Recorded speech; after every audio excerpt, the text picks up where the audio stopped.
Sometimes you have to admit maybe UK wasn't meant for you. Welcome back, guys, to my channel, the channel where we keep things real. And my mother says she's tired of hearing me saying we keep things real. I don't know, maybe you're also tired, guys. Today we are going to be talking about becoming a nurse overseas, not particularly in the UK, but we are going to be comparing UK and United States. Why did I think of comparing UK and United States? Is because I have noted that quite a number of people, they write their IELTS and they fail their IELTS, but they've got scores which are enough to take them to the United States. But you discover that maybe an individual would have failed their IELTS and wants to come to UK and will keep repeating the IELTS and failing, repeating the IELTS and failing. At the end of the day, you discover that you would have written IELTS 5, 6, 7, 8 times and not getting the desired scores. And you would have spent a lot of money rewriting your IELTS and wasted a lot of time, because I know individuals who have been writing IELTS from 2017. That is around the time that I took IELTS as well. Today, I'm going to be comparing the process of becoming a nurse in UK and the process of becoming a nurse in the United States. So I'll speak of them simultaneously. At the same time, I'm going to be showing you a payslip from a nurse who works in a hospital in the United States, and I'll compare it with a payslip of a nurse who works in the NHS, which is a hospital in the UK. Today, I don't feel too great.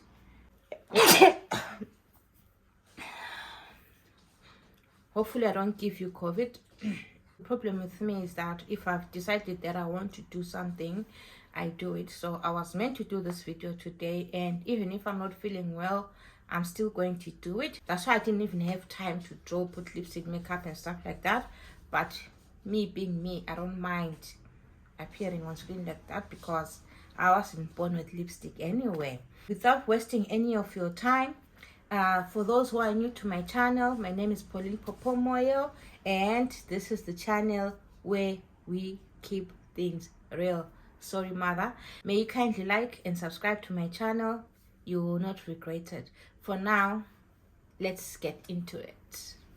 I heard they asking for the queen. I'm a bad bitch, she's a savage. Look back while I twerk. No comparison. I'm a savage. Yeah. Classy, bougie, ratchet. Yeah. Sassy, moody, nasty. Yeah. Acting stupid. What was happening? What was happening? If you want to go and work in the United States of America, there are many different agencies which you can use, which I'm going to leave in my description box. So I'm going to take you through the steps of how you become a nurse in USA, comparing it with how you become a nurse in the United Kingdom. So the first and most important thing that you have to do is to pass your IELTS. First and foremost, you're supposed to have a qualification from an accredited institution. So I'd assume that all of us have got a qualification from accredited institutions for us to become nurses. And then the IELTS score for the United States of America is, you are supposed to have an overall of 6.5, but you are supposed to have 7 in speaking. So you can have 6.5 in the other 3, even if you get a 5 in whether it's in writing or reading, as long as you can balance it with another one, maybe in listening, and make it a 6.5, it is acceptable. So even with a score of 5, you can go to the United States of America. Whereas in UK, you are supposed to have an overall bench score of 7. You can have 6.5 in writing, but everything else, listening, reading and writing, you're supposed to have a score of 7. So sometimes it's not worth it to waste your time writing the exam over and over and over again than for you to explore other channels like going to the United States of America. I know people will jump in to say, but you are in the UK. Initially, before I came to UK, I wanted to go to the United States of America. I went through the processes, but I was not able to secure a job because I was working in the School of Nursing. And working in the School of Nursing, they wanted someone who was hands-on in the clinical area for at least 40 hours. So I had to make a choice whether I continue applying and being rejected, or I just come to UK. My plan was I'll go and work in a pediatric unit, since I'm a pediatric nurse. I specialize in pediatrics, and work for 6 months and then go to America. But when I was in peds there, I saw people who were preparing to come to UK, and I happened to see one of the tests for CPT. Someone had just booked the test for CPT, and when I looked at the test, I was like, WTF, is this the test? And I immediately booked the test and went and wrote the test. It was as easy as ABC. And I came to UK and I abandoned my plans for going to the United States. But it doesn't mean that I'm not going to go to the United States. I don't know what the future holds for me. So if you now have the required scores for your IELTS, you can contact a recruitment agency, for example, already Payton.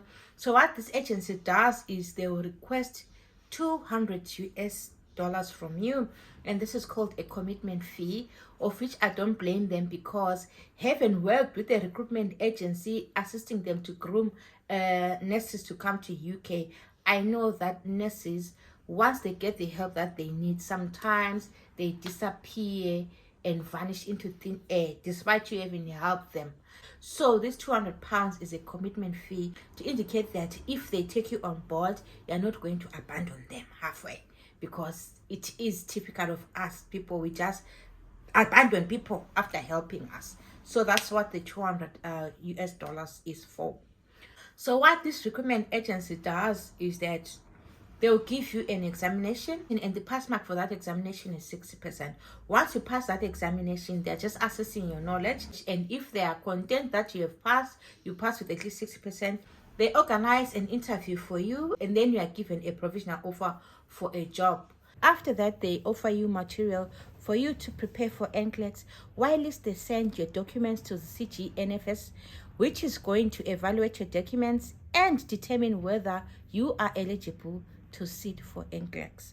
Whereas if you're in UK and you're preparing to become a nurse, once you have passed your IELTS, you can go online and register with the NMC, so that they also look at your documents and check your credentials and determine whether you're also eligible to sit for the computer-based test.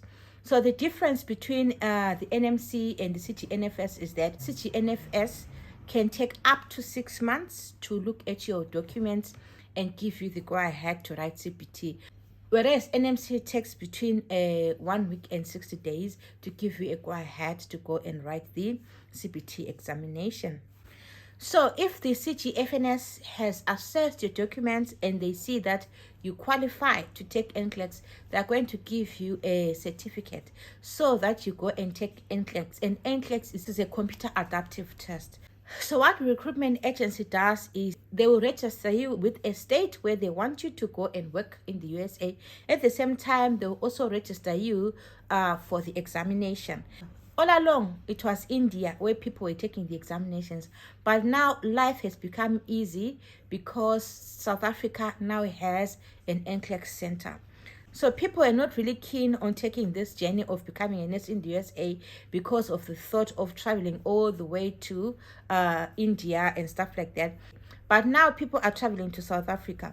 And the beauty of it is that the recruitment agency will pay for your NCLEX, they'll also pay for your flight, and they'll also pay for your hotel accommodation while you're there.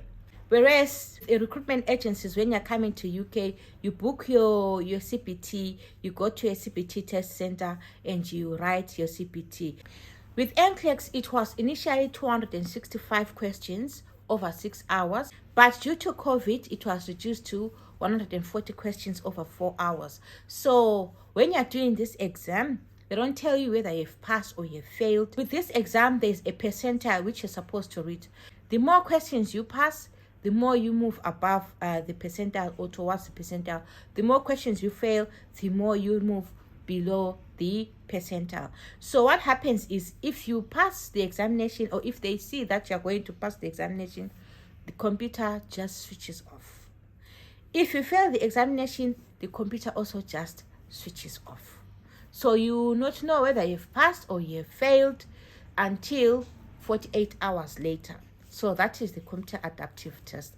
They don't tell you whether you're supposed to get 50% or 20% or 75%. Where if you are doing well and you are above the percentile which they want, you pass the exam. If you are below the percentile, you fail the exam.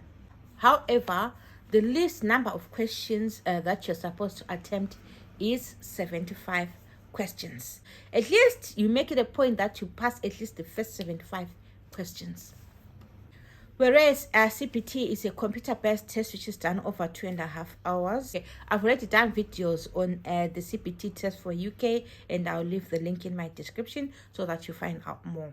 Now, the difference between CPT and NCLEX is that once you pass your NCLEX, the recruiter will start the immigration process for you.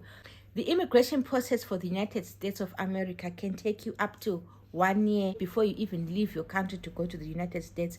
It can take less, it can take more. Whereas when you're coming to the United Kingdom, once you have passed your NMC CPT, you can be in UK within the next 2 or 3 months. The immigration process does not take long. Another major difference between going to work in the USA and coming to work in the UK is that when you are done with NCLEX, you are done. You do not have to go to America and start to write an OSCE like here when you're coming to UK. Once you're here, you have to sit for your OSCE for you to practice as a nurse. But with NCLEX, once you have passed your NCLEX, you can go and practice as a nurse. And with NCLEX, once you have passed your examination and they are through with the immigration process, what the recruitment agencies do is they can process your things. You can process your things together with your family. Visas and everything can be arranged so that you all go at once with your family. Whereas here, some agencies and most of the hospital in the NHS, they encourage people not to come with their families. And once you get to the United States of America, they are going to, if you don't have money, they're going to pay for your accommodation, maybe the first 2 months or 3 months, which they're going to deduct from your monthly salary. They are also going to take you to a dealership where they are going to get you a car, or they can offer you a credit, which you're also going to pay back on a monthly basis so that you get a car as soon as you arrive in the United States of America. And once you start working in the United States of America, they will place you in your ward and they will place you with a mentor, and they're going to be having a mentor for at least 3 months before you work alone. And everything in the United States is computerized. Nothing is paper written. So you really have to be up to date with your computer skills because there's no paperwork at all. Then in the UK, once you are here, we all know you have to do your OSCE and you can be mentored until, well, I understand that in the NHS, you are provided with a mentor as well, and they'll work with you until you are able to stand on your 2 feet. So now we are going to be comparing the salaries. So what we have to know is that the pay rate is different. In America, the pay rate is based on which state you are living in. The more expensive the state, the higher the pay rate. The less expensive the state, the less the pay rate. However, with the recruitment agencies in America, it's either you work for the agency for 2 years or 3 years. So you're given a 2-year or a 3-year contract. And they take a bulk of your money. They will not tell you how much they are taking from your pay, but I'm going to be showing you how much they're going to be paying you for those 2 years. Once you're done with the 2 years and 3 years in America, the sky is the limit because the pay rate is very high. So now I'm going to be showing you 2 pay slips, one for a hospital in the United States of America and one for a hospital in UK, an NHS hospital. Before we get into it, you see that subscribe button at the bottom. If it's still red, it means you haven't subscribed. Smash that subscribe button and subscribe to my channel. And hit the notification bell so that you don't miss any of my videos. Now, let's get into it. So, this is a payslip from the United States of America hospital. But what I have to tell you first is that if you want to take NCLEX examination, NCLEX is not a walk in the park. You really have to study very hard because the examination is very difficult. So let us look at this payslip. as you can see at the bottom there, the regular hours are paid at $33 an hour. And $33 an hour is roughly around 24 pounds an hour. And in the case that you do overtime, as you can see, the overtime of 34 hours is paid at 50 US an hour. And 50 US is equivalent to around 42 pounds. If you work night shift, you are paid an extra $2 an hour. As you can see where it's written shift difference, 114 hours, and they are paid $2 for every hour. So this pay slip is for 2 weeks because they are paid fortnightly. So per every fortnight, you get around $3,200. So 3,200 US dollars is an equivalent of 2,325 pounds, which means on a monthly basis, if you work like this, you will take home around 4,650 pounds per month. So now we're going to look at an NHS payslip. So this is an NHS payslip.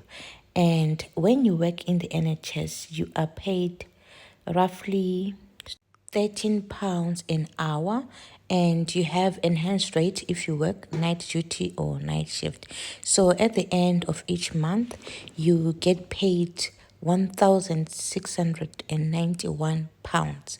However, this is the basic pay for the whole month compared to the other pay slip, which has the basic pay for 2 weeks.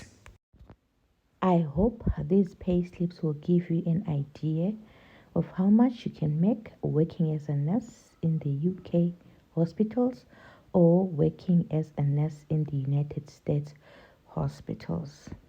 So guys, the purpose of this video was to give you a rough idea on the process of becoming a nurse in the United States and the process of becoming a nurse in the UK. And you make a comparison and see, should I continue wasting my money writing IELTS after IELTS after IELTS and wasting time as well, because time is money.